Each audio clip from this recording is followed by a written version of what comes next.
episode of Ed's Auto Garage. This is Ed Arango coming to you live from literally my garage in Huntington Beach, California. And today is a very special day for me. I'm sweaty palmed, nervous because I am going to be speaking and with a racing legend.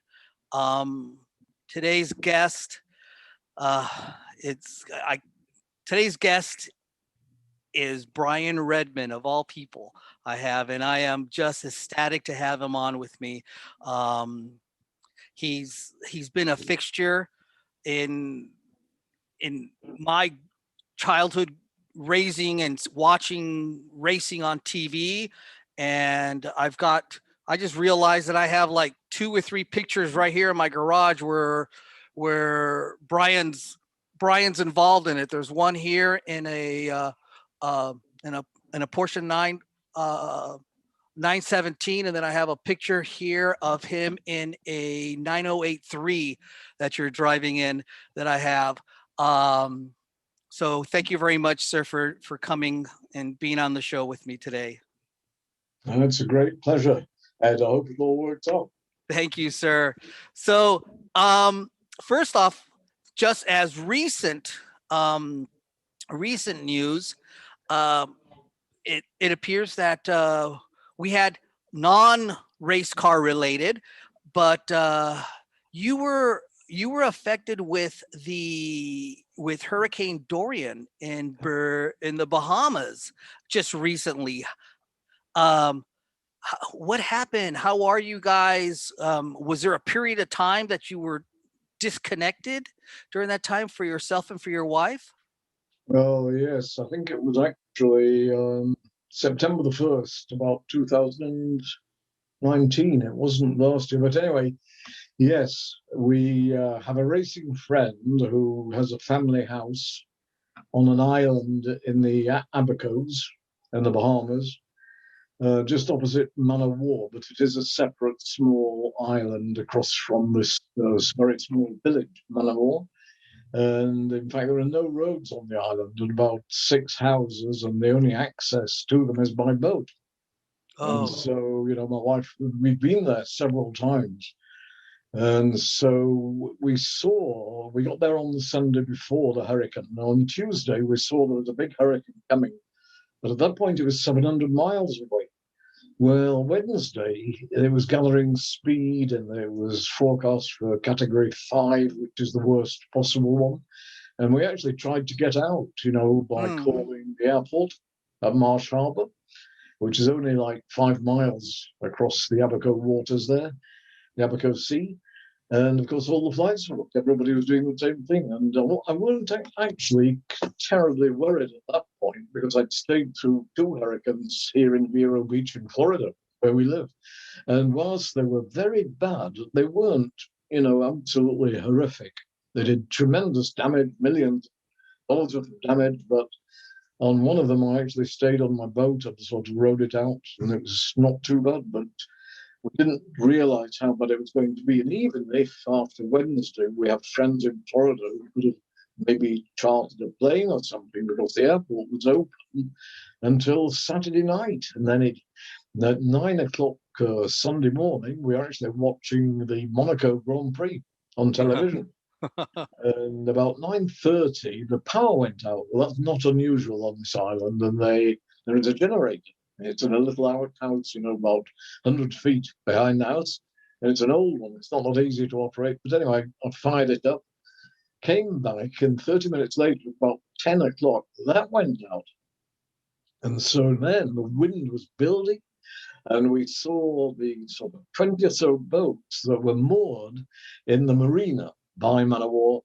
They were starting to sway and pull, and then the rain came, and we couldn't see much, but we could see the boats coming off the moorings and coming towards us. And in this particular house, all the living area is upstairs. The bedrooms are downstairs. So I took a look downstairs, and the water was about 2 feet high outside the glass door by the marina, and it was coming under the door. And so we got our suitcases and packed what we could into the suitcases and took them upstairs. And then it really hit. And so by 11:30, the wind was howling. The boats were starting to bang against the house.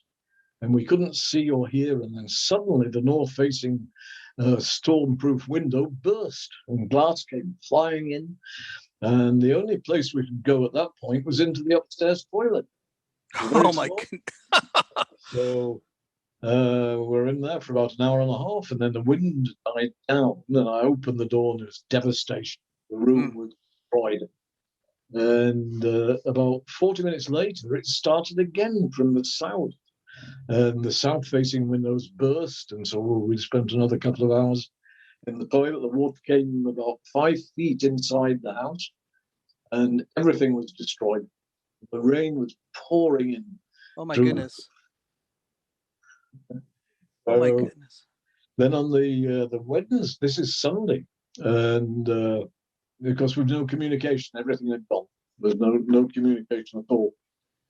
On the Wednesday, a little boat came out, and I went down to the beach area to meet him, and he was looking for his yacht, which was up against our house, actually. And my wife heard us talking, and she came down out of the upstairs, and she fell into a water tank. Oh my! Broke 4 ribs, punctured a lung. Oh. So the whole thing was just a massive drama. And we were helped by the local ferry boat operator who had no boats except a small one. He came and got us on Thursday, took it to his house. At 7 a.m. the next morning, on Friday morning, he took us to the baseball field in a helicopter, a rescue helicopter, and they took us to Treasure Key, about an hour's flight. And we were very lucky at about 4 hours because it's tremendously hot. It was nearly 100 degrees at that time, and hundreds of people. And we were very lucky that we got a rescue plane, a jet that came in from Virginia.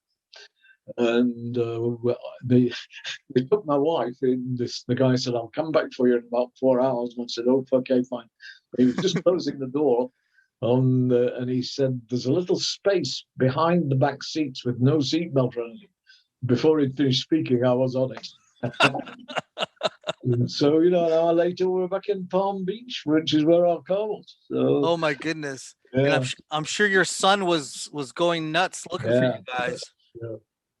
Yeah, I could only imagine. Boy, so talk about. I mean, you are, not only hurricanes, but you're from that, I guess you could call it, golden age of racing, when it was extremely dangerous and extremely stressful. Uh, that accidents were happening all the time, and so you're kind of like a cat. You have like 9 lives. You've lived through so many things. Yeah. Yes, I've just been very lucky. I had 3 major accidents. The first one in 1968. I'd only really, although I started racing in 1959, it was 65 before I really got a good car and started doing well. And 67 when I turned professional for the princely sum of $50 a week. Wow. Guaranteed for a year with a car under mechanic. And by the end of 67, I was driving for the best long distance team in the business, on wire, automotive engineering, Gulf, GT40 with the best long distance driver at that time, Jackie Hicks, the Belgian driver. Yes. And then I got picked up for Formula One by Cooper. And Hicks and I won the Kyle Army 9-hour race in South Africa. Then we won the Brands Hatch 6 hours. And then the Spa 1000 Ks in Belgium in GT40. And I finished 3rd in my second Grand Prix at the Spanish Grand Prix at Jarama. And then 2 weeks after that, I finished 2nd in a Formula 2 race to Jochen Rindt. And the following week, I went back to Spa-Francorchamps with the Cooper, the Formula 1 car. And on the 7th lap, the suspension broke, and I had an enormous accident. And as the car rolled over the barrier, my right arm got trapped between the car and the barrier, and I felt, if I felt the bones breaking. Oh my. And I landed right in a corner worker's post, and three wheels came off, and one of them hit a corner worker who was badly injured, and it caught fire.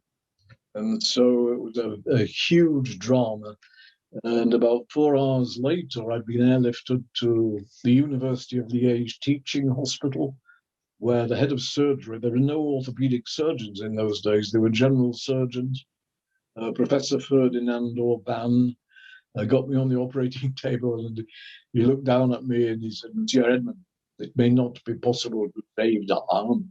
And I smiled, I said, thank you, Professor. And he said, why are you laughing? I said, because I'm here. Because you're there. Yeah, exactly. I mean, or else, boy, imagine. So is that, I had heard that you had one of your three accidents, and I don't know which one it was, that a part of the roll cage broke, which caused your head to hit the ground, and Yes. your helmet got really damaged. How did that happen? Which one was that? Well, that was the last one in 1977. But before that, in 71, well, my arm didn't heal, and I'd gone to South Africa to do the South African series in November of 1968. And I did the 9 hours at Kyalami, 3 hours at Cape Town, 3 hours at Lorenzo Barks, 3 hours at Bulawayo. And on the way back through Johannesburg, I rang the 9 hour and the Grand Prix organizer, Alex Blicknout, and I said, do you know any good bone men, in the Johannesburg area? He said, Brian, man, I know the Christian Barnard of the bone world. And so I went to see David Roux on a Friday afternoon. And in England, they'd taken one X-ray and told me it was okay. Well, he took 20 X-rays. And then he said it was a Friday, and he said, sit down, Brian, and I've got two bits of bad news for you. I said, what? He said, the first is you don't have any union of either bone in the forearm. I said, what? I said, what's the second bit? I'm going on vacation tomorrow. So anyway, I told him I'd just signed a contract with Porsche for 1969, and that I had to be at Daytona in 6 weeks' time. And he said, I'll operate in the morning, and I'll try an experimental procedure that may work and it may not. And he opened my arm up, wrist to the elbow, took bone out of my hip and glued it in position on the two, the ulnar and the. And then he said, don't use it till you have to. And he didn't put it in a cast, he put it in a sling. And I arrived at Daytona, and this was a massive effort from Porsche with 10 drivers, 3 English, 6 Germans, one Swiss. And I didn't tell anybody, of course. I threw the sling away and drove with one hand. And I was really kind of, not looking forward to doing 24 hours of racing. And about 8 in the evening, the first of the 5 factory Porsche 908s came in the pits where the engine was firing. And the engineers examined it and they said, we are finished. They will all break. And we were out by midnight. And was Joe Schiffert your teammate on that? No, that was Vic Elford at Daytona. Oh, that was Vic Elford. Okay. Yeah. On the Monday morning after Daytona, Rico Steinemann, the team manager, said to me, Brian, would you like to go as number 1 in your own car where you choose your co-driver, or would you go as number 2 to Joe Sippert? And I thought about it a bit, and I thought, well, I know what'll happen if I go as number 2. I think we'll win more races, but I'll get none of the plaudits and publicity. Anyway, that's what we did, and true enough, we won 5 of the 10 races to win the first manufacturers' championship for Porsche, and had a fantastic year. Boy, I mean, that era of racing, I mean, you guys were in these cars that were just a snippet above being an experimental vehicle, and you guys were sitting on basically rolling bombs because the sides of the cars were full of fuel. And I mean, and it was right, I guess, is it fair to say that it's right before they started implementing much of the safety Yes, factors into the yes. cars? And what was one of the biggest safety factors that you think that while you were racing that you saw that was like, oh, this is a smart move, or this is a good added safety factor to the cars? Well, certainly at that time, the biggest thing was the safety fuel cells which came up. Because I was actually in six fires between 1968 and 72, 4 years. I was in six fires, and that was a great danger. In fact, in my first Grand Prix at the Kyle Army in South Africa in January 1968, only half the drivers wore seatbelts Wow. because they'd rather be thrown out or be able to jump out. The danger of fire.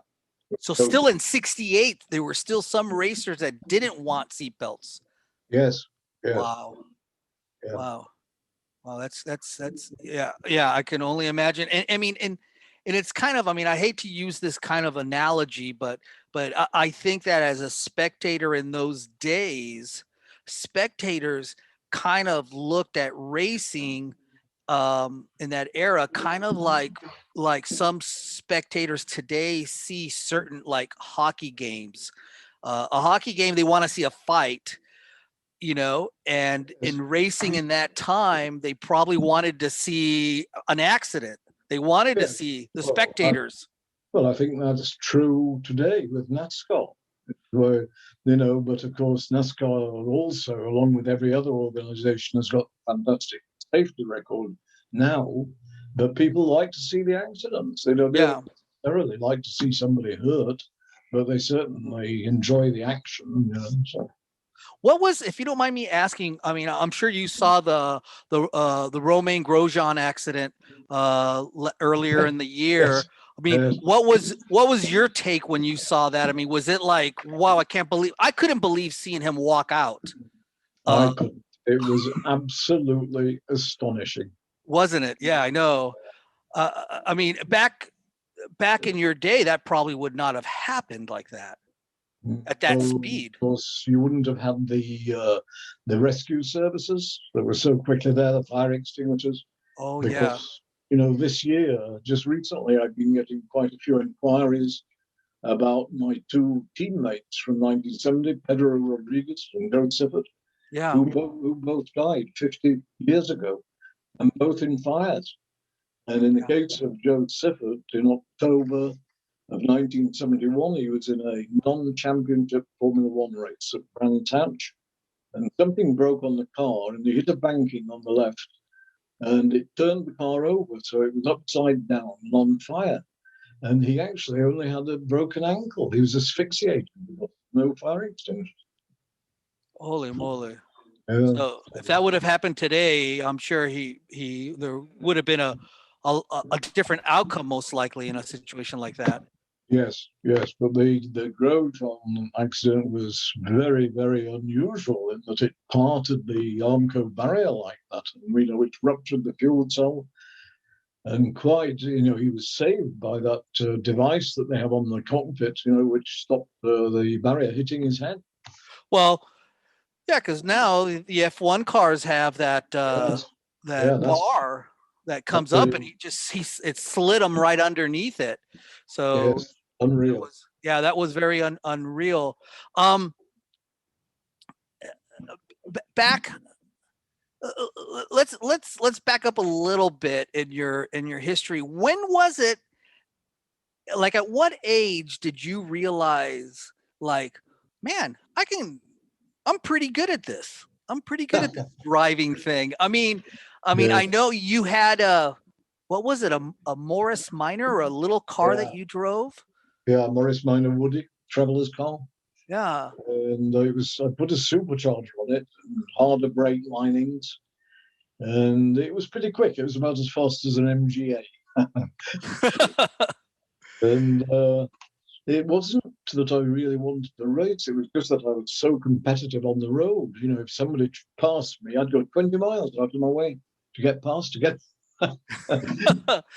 As a young kid, I'm sure you were probably, I mean, I mean, would you consider yourself as a young kid as um, a a car nut or a person that was all about loved cars or not necessarily? No, not necessarily, although I did enjoy, having, I had several different cars in a fairly short period of time, but I had no real intention of racing until I decided that I was running so hard on the road, on the street, that if I didn't get off, somebody was going to get hurt, or else I was going to get hurt. So it was because you wanted that sensation of racing and speed that you Yes. moved it over to the track and said, okay, let's get that out of my system here on the track. Yes. And it turned into a life-changing career for you. Um, and and it, I mean, it's made you a legend in the racing world. Mm. So that's just absolutely wonderful. Um, you've raced on all the wonderful tracks that are out there, and some that are no longer there, such as Targa Florio. And um, if which one of all the tracks, not necessarily that you did really well or that you did really bad, but out of all the tracks, which ones did you like the most, and which one was the one that you were like, oh man, I hate driving on this one, but I got to do it? Well, to me, Spa-Francorchamps, the old track, was so difficult because it was so fast. You were just going. The first time I went there was in 1966. And in 1966, in England, I was racing a Lola P70 Can-Am car. It was a very powerful, very fast car, and I'd driven it on all the English tracks and really thought, I could do anything, anywhere. Well, I went to Spa with this privately owned GT40, and I nearly retired on Friday afternoon after the first practice session because I just couldn't believe how fast we were going all the time. Top gear, except for two corners. La Hmm. Source, the hairpin, which is still there today, and Les Combes at the top of the hill, where we disappeared off into the countryside. That was third gear, and that's where I actually had the accident in Hmm. 68 in the Cooper Formula One car. But other than that, you were in top gear all the time. And now, I don't know how many corners there were, not very many, 10 or 11 corners. The Nürburgring were 14 and a half miles and about 170 corners.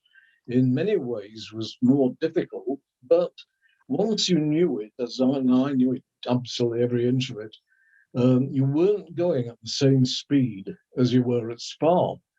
And so, like in the 917s in 1970, on the main straight, it was 4 miles, but there's a kink in the middle where you go through a farmhouse, through the buildings, and you can't see through it, so you come in.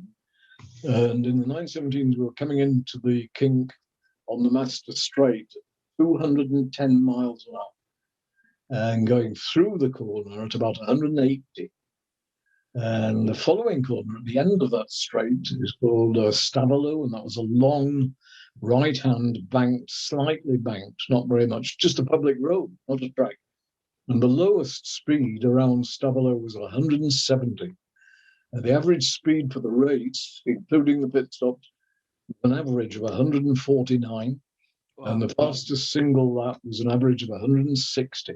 So you're doing 200 miles an hour all the time. Of course, the 917 wasn't known for its strength in terms of chassis strength. The whole chassis was an aluminum tubing and it weighed 90 pounds, so there was no, if you hit anything, it broke in half, if you hit something. Hey everyone, Ed Arango here from Ed's Auto Garage, wanting to give a shout out to our show sponsor, Arango Insurance Services. Arango Insurance Services is a full service insurance agency. We do home, auto, commercial, and any specialty. We specialize in the automotive space. So if you are a restoration shop, an OEM shop, a componentry manufacturer, we're able to insure you. It's a great time right now to have your policy reviewed, see if we can save you money, make sure you are properly insured, and at least evaluate your policy. See if you're in the right spot. So give us a shout out at Arango Insurance Services. You can reach us at our website, www.arangoins.com, or give us a call at 949-887-1274. Enjoy the podcast. We'll talk to you later.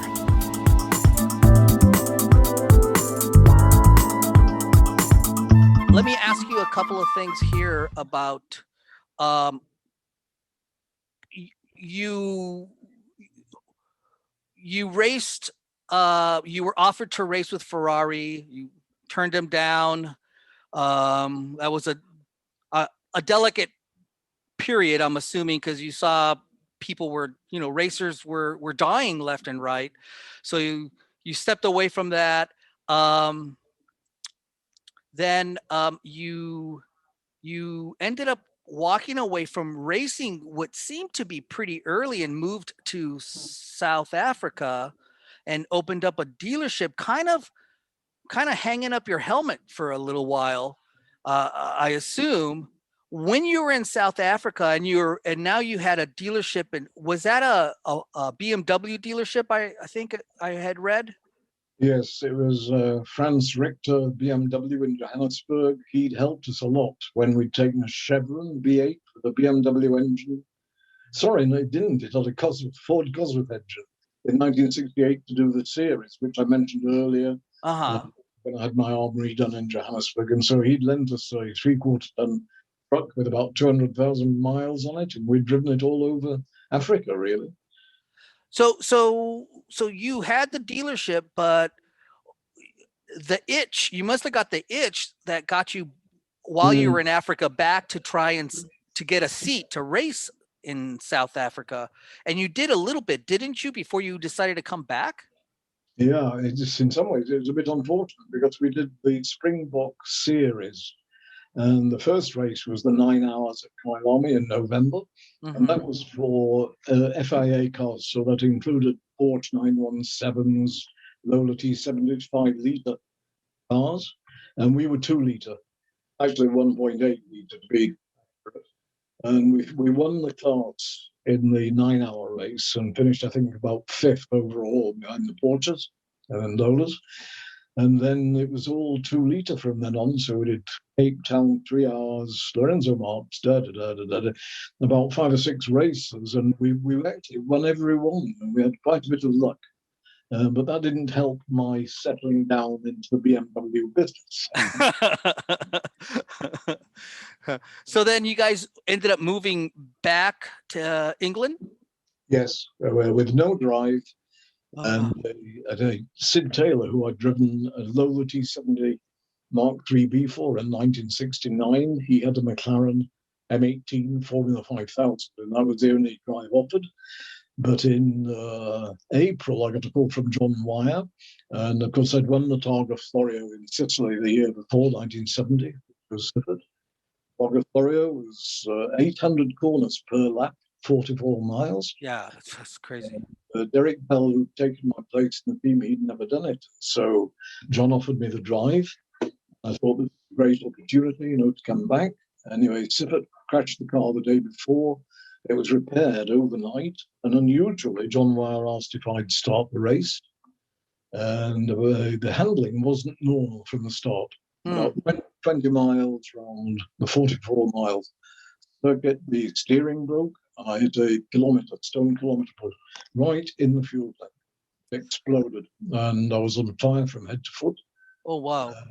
And no attention for 45 minutes, a long, long time. Before somebody got to you, 45 minutes. Yes. Oh. So nobody knew where I was. And so this was about 10 o'clock in the morning, and about 10 at night, Rick Atwood and Pedro Rodriguez came looking for me. And they found me in this little hospital and took me back to the hotel where the Porsche had a doctor who'd come with them just as a spectator, and he gave me pain-killing injections. And the next day, Porsche and Gulf rented a jet out of Geneva, and that flew me back to England, to Manchester. Holy moly. Holy moly, man. So, I mean, I think it's fair to say that throughout your driving history, um, to me, I would assume that the most bravest person, the most bravest person has to be your wife, Marion, throughout all of this. Yes, yes. She only ever said something to me once, and that was after the Spa Formula One 1968 accident. And when I was home, she said, "I don't want you to do this, darling." And I just said, "I'm doing it." And she's never said another word. But boy, what a support! I mean, you can imagine. I can only imagine how she is. She's definitely a strong woman, and Yes, hats off to you. And you're so fortunate to have someone like that. yes, Uh, indeed. She's been incredible, really. Because, in '68, when I did, as mentioned, I'd only really just got going in the big time, and I'm suddenly out of it. And I had a son born in 1965, and our daughter Charlotte was only born in February of '68. And it's and of course, leaving home after that. Uh, it was so bad that when we say goodbye to each other and you kiss the children goodbye and your wife goodbye, she knew and I knew it could be the last time. I mean, it was yeah. extremely stressful. Oh, I could only imagine. I can only imagine. So your career brought you to race in the U.S. With the Formula 5000. Now, I don't know too much about Formula 5000, Brian. I mean, is that kind of like the predecessor to what would have been like the Indy cars in the uh, States?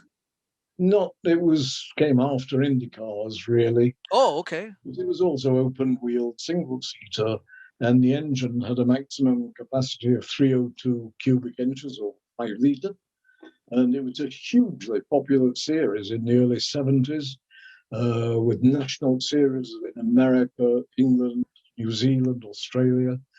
And yes, for me, it was fantastic, really. And what had happened was, as we'd mentioned in '71, things were pretty tough. And I was actually pretty lucky because at the end of '71, I've had these burns. I haven't had any real great success, but we did a one-off race at Imola in Italy, 500 kilometers, 300 odd miles. And Sid Taylor borrowed a PRM, British Racing Motors Can-Am car. And we took it to Imola and it rained. And the car was great in the rain. And I managed to lap the field. And included in the field was a factory Ferrari being driven by Clay Regazzoni. And Mauro Fugeri came up to me after the race. He said, "Brian, what are you doing next year?" And then 2 great years with Ferrari, winning the Manufacturers' Championship in '72. And in '71, at the end of '71, let's see, get this right, '72, I had a Chevron built instead of this McLaren Formula 5000. It was very successful, brought it to America. And the last race of the year was at Riverside, California. Yeah. And Sam Posey was leading in his 30s. And I'm looking to pass him going down the back straight towards turn 9. And I'm in his slipstream, and suddenly the back of his car came at me, and I swerved, to miss him. And now I won the race as a protest. I'd overtaken under the yellow flag. Well, the chief steward comes to me in a strong Lancashire accent. He says, "Now then, Brian lad, I'm John Smith from Accrington. Accrington, 7 miles from where I lived in Burnley." He said, "There's one Lancashire lad to another. Didst thou see yellow flag or not?" And I said, "No, I didn't, because I didn't." "Right, lad," he said, "you're the winner." So that's how it was determined. Okay. I didn't see it. And Okay. soon after that, this gentleman came up smoking a large cigar, introduced himself as Carl Haas. And Oh, he wow. said, "I'm forming a team with Jim Hall for next year. Would you like to drive?" Wow. So Holy moly. yeah, four great years. I mean, '73, I missed 2 races because I was driving for Ferrari in Europe. And Jody Scheckter won the championship, but I actually won 5 races, and Jody won 4. And then 74, USAC joined in, and now we had Mario Andretti, Bobby Annell, Unser, Gordon Johncock, Johnny Rutherford, and others that came in from USAC. And so we won the championship in 74 and 75, with Mario finishing second both years. And then won again in 76 with Alonso finishing second. And then they changed the rules because they had bigger crowds for Can-Am, which had finished in 1974. So the SCTA made us put bodywork, the open wheel single seater, and Can-Am. And we go to San Juite in Canada, the first race of the new season, in the end of May 1977. I'd never seen the car before, but I knew it would be good, prepared by Chaparral. Out I go. I'm about 3 seconds faster than anybody, and I come in. And Jim Hall said, "How is it?" I said, "It's good." He said, "What do you want?" To change the balance. And I said, "Drop the front wing 1/4 of an inch." And the next lap was 160. Even though you didn't think it really needed it, but you wanted to say that it needed something. Well, you're always trying to make it a bit better. Yeah. The next lap, it took off at 160, went about 40 feet in the air, turned over and came down. Oh, my. That broke my neck, C1, smashed my left shoulder, broke my ribs, split my breastbone. The roll bar broke. I went down on the road. Helmet was worn away each side. My heart stopped, but the Lola landed on its wheels when it came off the track. And the track doctor was a heart specialist. They got that going. And the ambulance blew a tyre on the way to hospital. And when Marion arrived the next day from England, there was a photograph of the ambulance with the 2 guys working on the wheel, me in the back, not looking too great. And the headline was Redman Amore, Redman is dead. Oh, my goodness. That was on the paper? Yes. Yeah. Oh, my goodness. So that took me a long time to recover. Holy moly. I could only imagine. I can only imagine. Boy, that, and then is that after that, did you continue racing after that event? Yes, in about December of that year, 1977, I rang Joe Hoppen, who was the head of Volkswagen Porsche Audi competition, and I asked him if he could find me a good car for Sebring in March, but not a potential winning car. And he got me in with Dick Barber's second car, which was being driven by Charles Mendes, who was a local SCTA racer from Tampa. He was the Sebring promoter. Yeah. And Bob Berrettson, who prepared Dick Barber's cars in Mountain View, California. These like 930s? 935. 935, okay. 935, and we won. Oh, wow. Yeah. Holy moly. And then when did you say, okay, that you kind of officially retired from racing around? What year was that? Well, I mean, just after this in 1977, I continued racing for Dick Barber in Europe and in America, but not doing many races a year. And I wasn't earning anything really. And I said to Marion, I've either got to go and work down in Huntington in England, where Lola took on, or for Paul Hass in Chicago. You choose, and I chose Paul, and I started working for him. And IMSA had just written new rules for GTP in 1980, and I told Paul that Lola could build a new car with a Chevy or Ford engine that could win the championship. And I went to see Eric Broadley in England, and it was a long and difficult thing. But anyway, we did it, and we won the championship. We raced 10 times, and the first 5 times and second 5 times. And also won the Daytona 24 hours with Bobby Rahal and Bob Harrison in the 935. So we had a pretty good year. And then I sort of retired again. And then drove for Jaguar for 3 years, 84, 5, and 6 with Bob Julius in Group 44. And my last professional year was 1989 with Aston Martin, mostly in Europe. Wow. But as a race car driver, you really don't ever really retire, because you guys are still doing, the historic races, and I'm sure that that, I mean, that's got to be a ton of fun for you guys. And and it's a, I'm sure it's an opportunity for you to meet up with old friends, such as maybe uh, Derek Bell and other racers that you maybe just run into each other at these events. I'm sure that those are kind of nice little reunions for you. Yes, well, on Thursday of this week, in 2 days, we're going to Amelia Island. There'll be a lot of old guys there. And I come home for 2 days and I go to Santa Fe, New Mexico, to talk to the Porter Club there, the head of whom is Charles Mendez, who was one of my co-drivers at Sebring in 1978, where we won. Wow. And then I've been invited to Goodwood, to the Hill Climb Festival at Speed in July, and this will be my, if I get there, it'll be the 25th time. And I've just got my 62nd racing license. Wow. So you're not retired. They may not be paying you, but you're not retired. Well, in a race, I don't do very many, but 2 or 3 races a year now, and I don't really race. I'm driving in a race. It's a different thing. Right, exactly. Wow, what an honor and what a great pleasure. I want everyone that's listening to this, I want everybody to take a minute after this and visit www.gorace.com. That's the website for Brian. Is that a website you guys, is that your website, Brian? Is that? Yeah, son James runs all that side of it. Yes. Your son. Okay. And then also everyone check out his book, Daring Drivers, Deadly Tracks.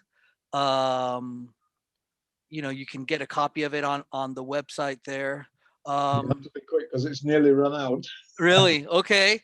Yeah. So you heard it there, everybody. Got to be quick on getting the book. But thank you, sir, so much for sharing this time with me and being so gracious. I appreciate you. The best of luck. Give our love to your wife and for being such a great supporter, and obviously to your children as well. So thank you very much, sir, for your time, and have a great trip, Amelia Island and New Mexico, and hope to see you in Monterey. I hope so, Ed, and thank you for your time. Thank you, sir, very much. Thank you. Bye. Bye-bye. Bye.